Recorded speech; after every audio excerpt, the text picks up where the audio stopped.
Agora a gente vai à capital federal com Edinho Magalhães.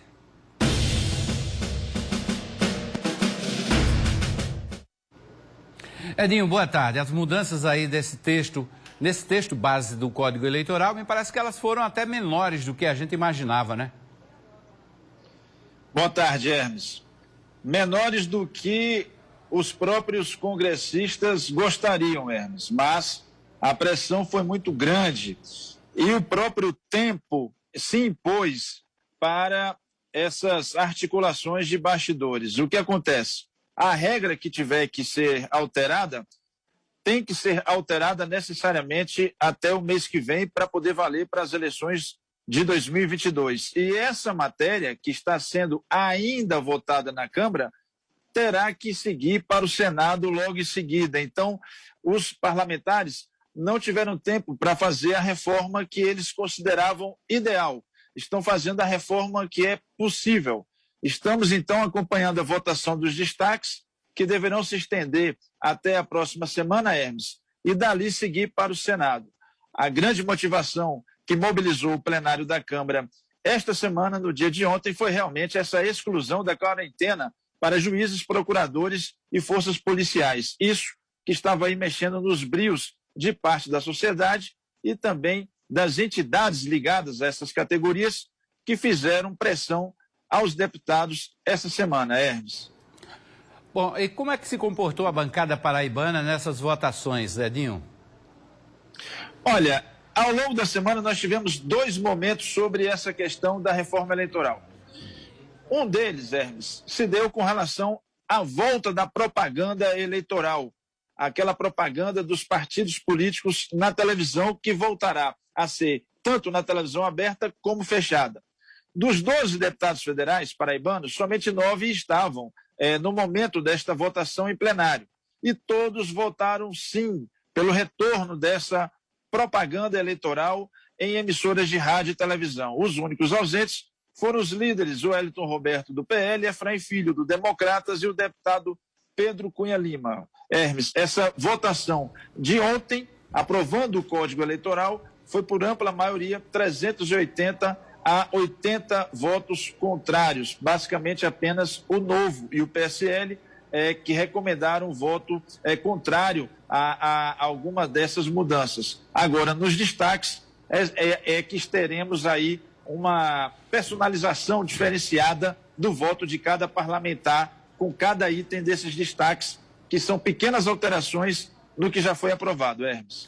Edinho, outro tema aí que está bastante comentado na área política é essa decisão do presidente Jair Bolsonaro recuar, assinar uma carta num tom mais conciliador.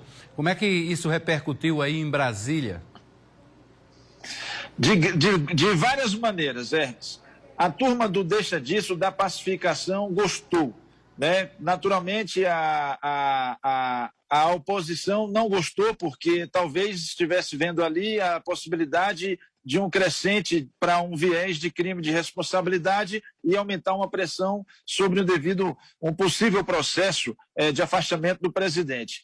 E os aliados do presidente, por sua vez, se dividem entre aqueles que queriam continuar os protestos, inclusive aí os caminhoneiros, e os outros que também adotaram uma postura mais parcimoniosa em função do entendimento institucional. Mas o que está por trás disso tudo, Hermes, é a economia, né? Um governo executivo, para poder fazer determinados enfrentamentos, precisa ter necessariamente apoio popular, que Bolsonaro tem, base parlamentar no Congresso, ele tem pelo menos na Câmara, mas ele teria que ter a economia muito forte. E nesse momento, com a inflação galopante, gasolina a quase R$7, bolsa caindo e dólar subindo, afasta os investidores e cria uma insegurança jurídica muito grande.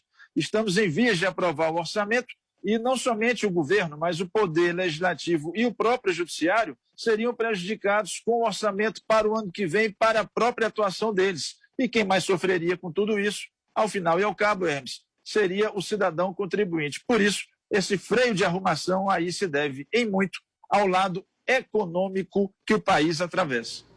E já há também uma sinalização do Supremo Tribunal Federal, estou vendo aqui uma informação de que já há a revogação da prisão preventiva do jornalista Eustáquio Oliveira e também vai ser julgado o habeas corpus daquele caminhoneiro Zé Trovão, que ganhou a mídia aí nos últimos dias, ainda hoje pelo Supremo Tribunal Federal. Já é um aceno também da Corte, né, em relação a essa tentativa, pelo menos, de pacificação.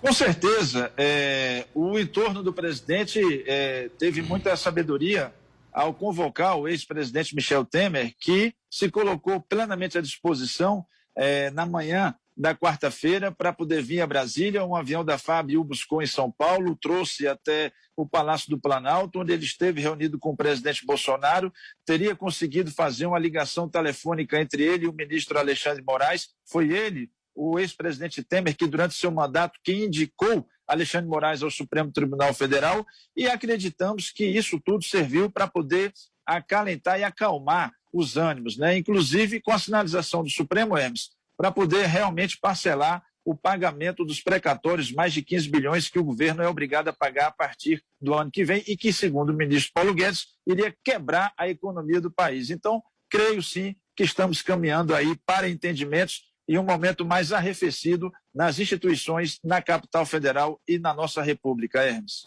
Ok, Adil Magalhães, obrigado mais uma vez pela participação aí direto de Brasília. Boa tarde, bom final de semana para você. Bom final de semana a todos e até segunda-feira. Até segunda-feira. Claro que a semana não se encerra por aqui, principalmente aqui no Sistema Correio, na TV Correio. Você vai ficar agora com